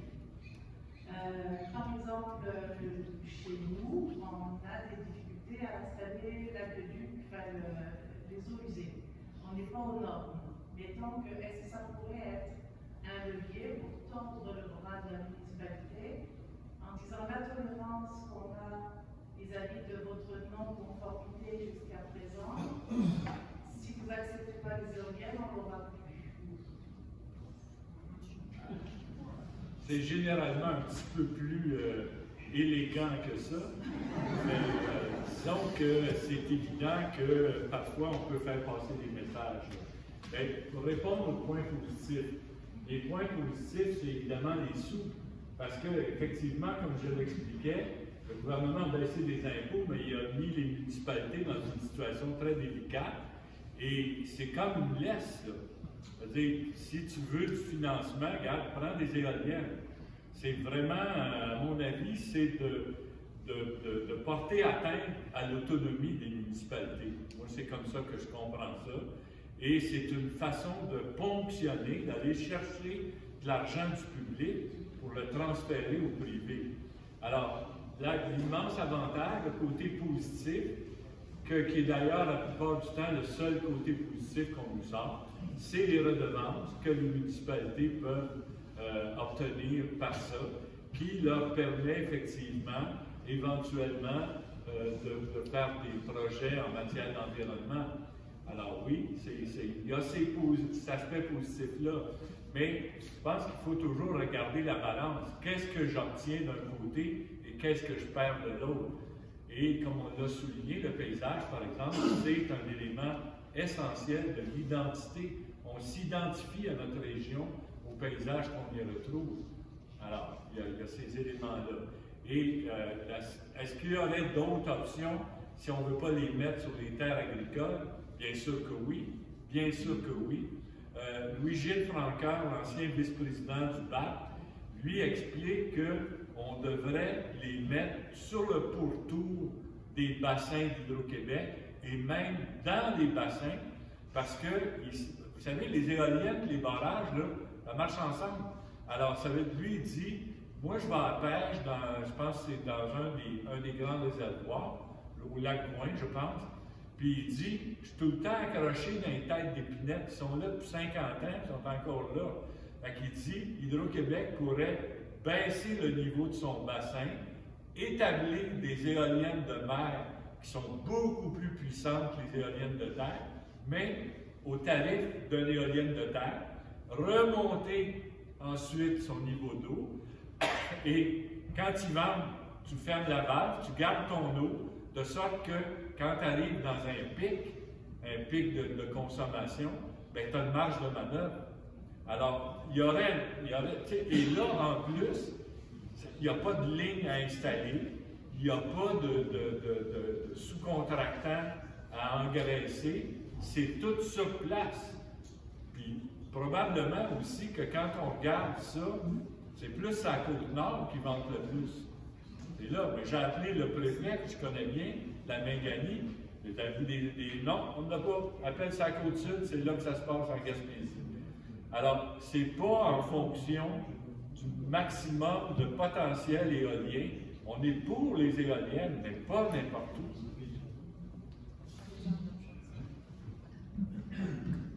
Parfait. Alors, j'ai 2 mains qui sont levées. Je vais voir la dernière ici. De la Montérégie, je pense. Oui, merveilleux. Moi, c'était surtout une réflexion concernant le fait que, oui, le paysage, c'est vraiment important, mais au-delà de ça, il y a tout le social autour de se dire, effectivement, c'est ma communauté, ça me représente, ça m'appartient, puis je me reconnais là-dedans. Puis, à ce sujet-là, ça vaut combien pour nous? Tu sais, c'est une réflexion à avoir parce que, ben, nous, dans 50 ans, 75 ans, on ne sera plus là, mais nos enfants, nos petits-enfants, puis eux, ils vont rester quoi? Quand dans 30 ans, il va rester une dalle de béton à moitié enfouie, on va mettre un autre à côté. Je me dis jusqu'à quel point on doit, nous, endetter toute notre vivant pour quelque chose qu'on a nous-mêmes inventé, l'argent. Donc, je pense que c'est une réflexion sociale qu'on doit avoir. Merci. Alors, en me rendant, je vais. Et bon, le commentaire personnel, je pense que c'est important, effectivement, de réfléchir aux enjeux collectifs et sociaux.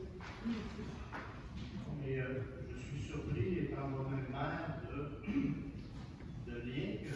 Langelier fait avec les baisses de taxes du gouvernement Kekis, qui étaient des baisses de taxes personnelles, et le fait que cet argent-là est produit aux municipalités. Honnêtement, je ne vois pas le rapport. Excusez, là, mais il faut dire, les baisses de taxes ont été des baisses de taxes. On a tous peut-être eu chacun notre part. Moi, à ma connaissance, ça ne s'est pas reflété au niveau des municipalités. On peut passer le lien après, on fait à côté. L'autre commentaire que je ferais, je suis moi-même agriculteur. Je suis très conscient de la valeur des terres agricoles et de la perte des terres agricoles. Moi, ce qui m'interpelle, j'aurais bien aimé que la société civile, qui est prête en ce moment à dire ça ne prend pas d'éoliennes sur les terres agricoles, parce que c'est un désastre, j'aurais bien aimé que la société civile ait la même délicatesse pour ce qui est de la 2e et 3e couronne d'habitation pour la ville de Montréal. Parce que, je veux dire, c'est minime ce qui risque de se perdre en terre agricole et des éoliennes par rapport à tout ce qui s'est perdu dans la vallée du Saint-Laurent, autant du côté sud que du côté nord du fleuve. Fait que, moi, là, quand on veut venir défendre ma réalité agricole, ben, attention. Là, je veux dire, moi, je suis à côté de l'erreur dans le passé, ça justifie qu'on peut en faire un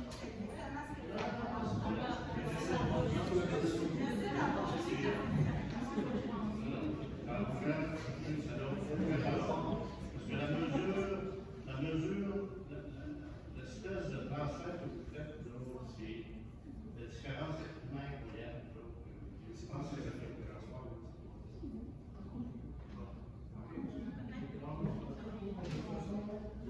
Juste aussi la l'équation nouvelle au sujet du pouvoir de taxation. C'est sûr que les municipalités sont limitées dans le pouvoir de taxation.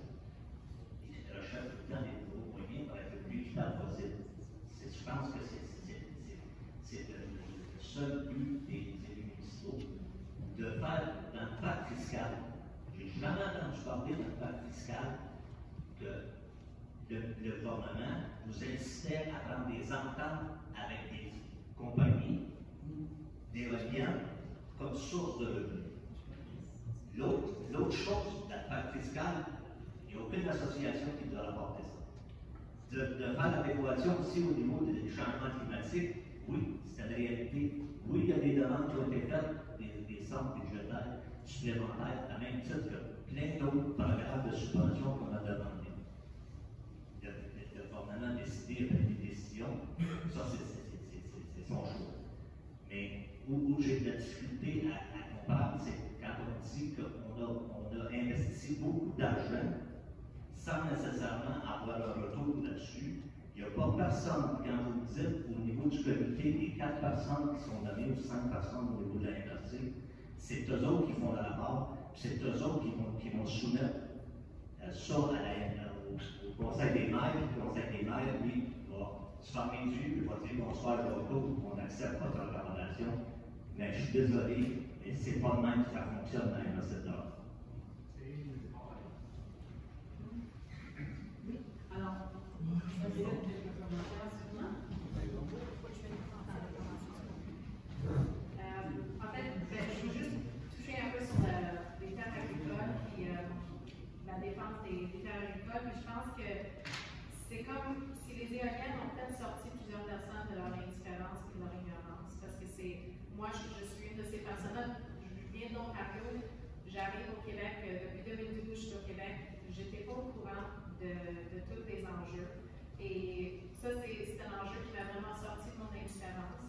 Et j'entends, je lis dans les nouvelles, on voit que l'UPA, le directeur général, le président de l'UPA lance un appel aux citoyens aussi pour aller défendre ces terres-là, parce que justement, ça paraît minime, mais tout a un impact. Et ça ne veut pas dire que parce que les éoliennes ont un impact, que d'autres choses n'ont pas un impact. Et effectivement, il y a eu la destruction massive des terres agricoles pour des raisons inutiles jusqu'à date, mais je pense qu'on peut partir, si ça peut réveiller les gens aux enjeux maintenant, ben c'est tant mieux. Et moi, j'ai une petite ferme, moi-même, je comprends la valeur d'un hectare de terre, qu'est-ce que ça peut avoir pour nourrir la population. Quand on voit l'historique du Québec, on est parti de presque 80% d'autosuffisance alimentaire pour arriver aujourd'hui à un pourcentage minime.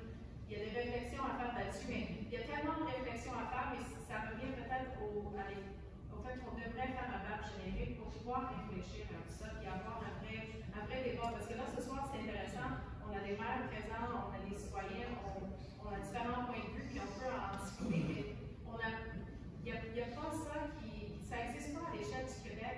On nous impose des choses sans débat, personne n'a voté pour ça au Québec. Si on monte au-dessus du palier municipal, personne n'a voté pour cette façon de faire une supposée transition énergétique.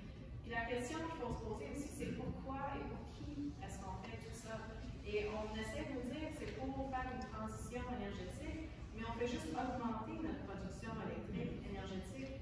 Donc, est-ce qu'il y a vraiment une transition? Est-ce qu'on arrive aux municipalités pour nous dire, mais pour chaque mégawatt qui est produit, on va arrêter de produire l'équivalent en gaz, en produits pétroliers? Non.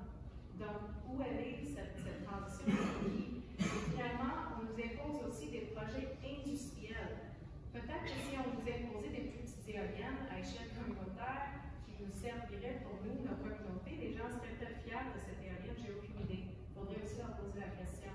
Mais c'est toute cette optique-là, tout ce dialogue-là qui nous manque et que, en tout cas, je suis contente d'être ici ce soir et de pouvoir échanger et d'entendre les points de vue, parce que c'est ce genre de réflexion qu'il faut avoir avant de s'engager. Donc, je pense que nous faut Oui, concernant l'équivalence entre la déduction fiscale qui a été octroyée, combien que ça valait? Combien que ça a coûté au gouvernement du Québec, le 5,5 d'impôts qu'on a enlevé? 2 milliards. Quelle était la demande des municipalités pour faire face au changement climatique et à l'inflation? 2 milliards. Bien sûr, il n'y a pas de lien juridique entre les deux, mais il suffit de savoir compter pour réaliser que ce qu'un gouvernement dépense d'un côté, il ne peut pas le dépenser de l'autre. Puis ce qu'il fait comme choix d'un côté, ben, ça l'impose aux municipalités des choix beaucoup plus draconiens, puis c'est eux qui se retrouvent avec les difficultés. Les applaudissements pour le gouvernement, puis les injures pour les élus locaux. C'est ça le choix qui a été fait, parce que c'est un choix politique, comme vous dites. Alors, je pense qu'il faut, tout en constatant qu'il n'y a pas de lien juridique entre les deux, constater qu'il y a un lien politique très étroit entre les deux. Et c'est dans ce sens-là. Et oui, il y a des terres, comme Rachel le disait, qui ont été abîmées pour rien. Mais on arrête où? On arrête où? C'est ça la question. Je peux peut-être prendre une autre intervention, commentaire, question. Non? Oui? Oui, monsieur. On n'a pas parlé des...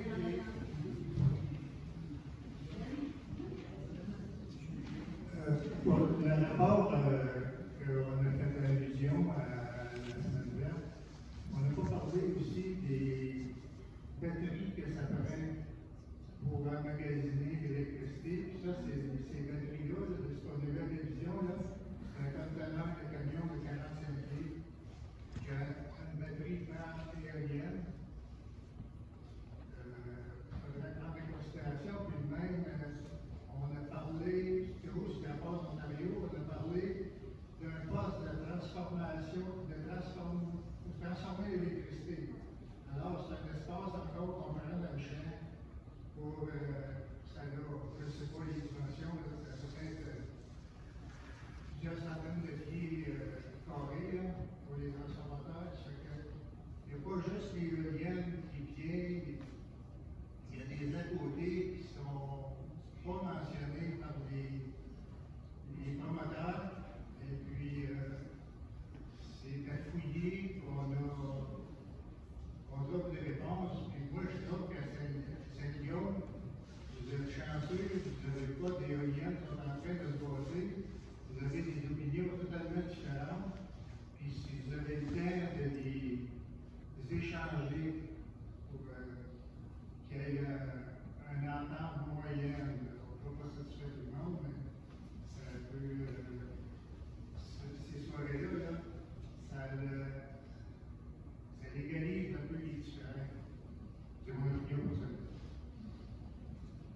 Merci beaucoup. Alors, ce que je comprends, c'est que vous nous invitez à poursuivre dans cette. Je ne sais pas si, avant de conclure, Richard et Rachel, vous voulez dire un dernier mot? Mon dernier mot est cette pour vous. Je voulais juste vous remercier d'être présent ce soir et d'avoir participé à la discussion, à la réflexion. Et je vous invite vraiment à poursuivre cette réflexion et surtout en parler avec vos voisins, vos connaissances, tout le monde que vous connaissez, parce que c'est comme ça qu'on va poursuivre le débat et être en mesure d'avancer dans notre réflexion. Donc, n'hésitez pas à en parler parce que c'est en fait en ce moment qu'on peut parler, on peut se parler encore. On voit que même avec des opinions très différentes, on est capable de se parler. On ne veut pas se rendre, l'exemple, c'est toujours Saint-Ferdinand, mais on ne veut pas se rendre là. On veut être capable d'en parler avant. Puis on a la chance quand même dans la MRC de Roman et Nicolas Yamaska, il y en a plusieurs qui ont sonné l'alarme tôt pour qu'on puisse avoir cet espace de dialogue. Donc, continuez le dialogue, continuez à parler, puis surtout contactez-nous si vous avez des questions, vous voulez poursuivre les discussions, ça nous ferait plaisir. Donc, merci encore. Simplement pour vous rappeler que la convocation par le TRAC, la location de la salle, c'est à nos frais. Alors, ceux qui peuvent nous donner un coup de main financièrement, ça va nous permettre de continuer l'organisation des assemblées comme ce soir dans la majorité des villages de notre MRC. Et je vous remercie d'avance. Et dernière petite chose, je vais en parler après, j'avais oublié, on termine vraiment un petit peu à l'avance, mais ça va. En fait, je vous expliquer aussi que M. Charlot, finalement, n'est pas venu à cause de la tempête. Il habite à Saint-Ferdinand d'Halifax, c'est un bon bout d'ici. Alors, je continue à dire qu'on n'a pas été chanceux de tomber sur la soirée de la tempête du printemps, mais c'est comme ça.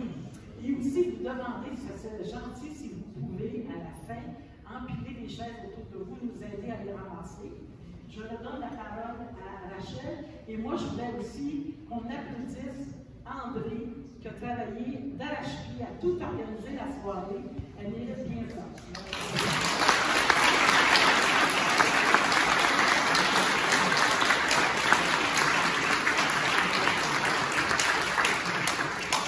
Et ça permet de visiter un peu plus le village de Saint-Bonaventure. Si vous faites avec celles qui ont fait Saint-Bonaventure aussi. Oui, je vais juste oublier une chose. L'Institut de recherche en économie contemporaine, les deux chercheurs ne pouvaient pas être présents ce soir. Je crois que le comité Androman va organiser une autre rencontre avec eux. Mais entre-temps, le comité citoyen et Vendélu dans la l'ancien Nicolas Yamaska organise une rencontre avec les deux mêmes chercheurs le 25 avril au Centre des arts populaires à Nicolette à 19h. Donc, si vous voulez venir à cette rencontre pour justement entendre, comment dire, ces deux chercheurs, vous êtes la bienvenue. Il n'y aura pas de tempête de neige. Non, troisième heure. Merci. Alors, merci tout le monde, bon printemps. Et puis, on espère qu'on continue à discuter, à réfléchir